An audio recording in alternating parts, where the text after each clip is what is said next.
Let's take you to Spain now, to Madrid particularly. Many people crossing their fingers in the hopes of a prize in the world's biggest lottery. It's called El Gordo, the fat one. It's been running for over 2 centuries. These are live pictures at the moment. Let's just listen in. Euros, 58.342.1.000 euros.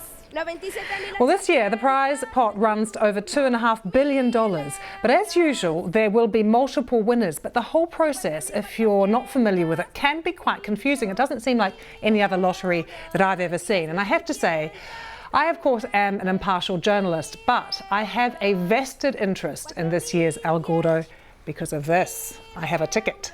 And the reason I have a ticket is that my producer, Sergi Forcada, when he was back home in Spain, bought our team a ticket. And this is the one. So I said to Sergi, you've got to come on and explain to us how El Gordo works. But because I've been on air, I haven't been checking my numbers. My first question to you, Sergi, are we millionaires yet? Have we won?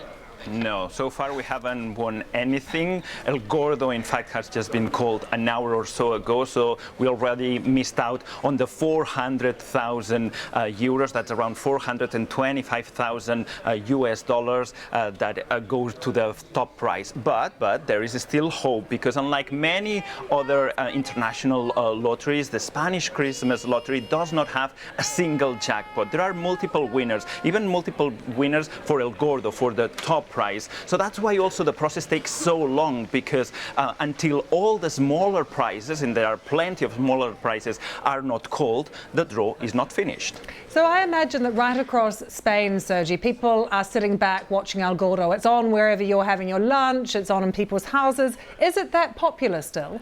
It's extremely popular, and I would say for a couple of reasons. First, because it kicks off the festive season in Spain. Christmas in Spain wouldn't be the same without El Gordo. It's a tradition that goes back over 2 centuries, and it's now considered to be the biggest lottery in the world, with the biggest prize as a total prize in the world. But more importantly, I think it gives a sense of belonging, of community, because many people who don't usually play the lottery still buy tickets of El Gordo. In fact, in average Spaniards spend more than 70 euros every year in this lottery. That's quite a big figure. And what tends to happen is that people tend to buy the same number as their relatives, co-workers, people who belong to the same social or sport club. So every year we see entire families, or even in some cases entire towns, getting rich together.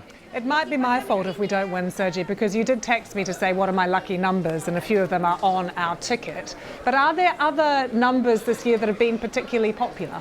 Yeah, so people look for tickets with their birth of date or a specific number that they like. But every year it happens the same. There's dates related to news events that become very popular, that people look for tickets with those numbers. In this case, the number 24222, that refers to the 24th of February, has been one of the most wanted this year, and that's obviously the day when Russia started the invasion of Ukraine. Another one, the date referring to the 8th of September, that's when Queen Elizabeth II died.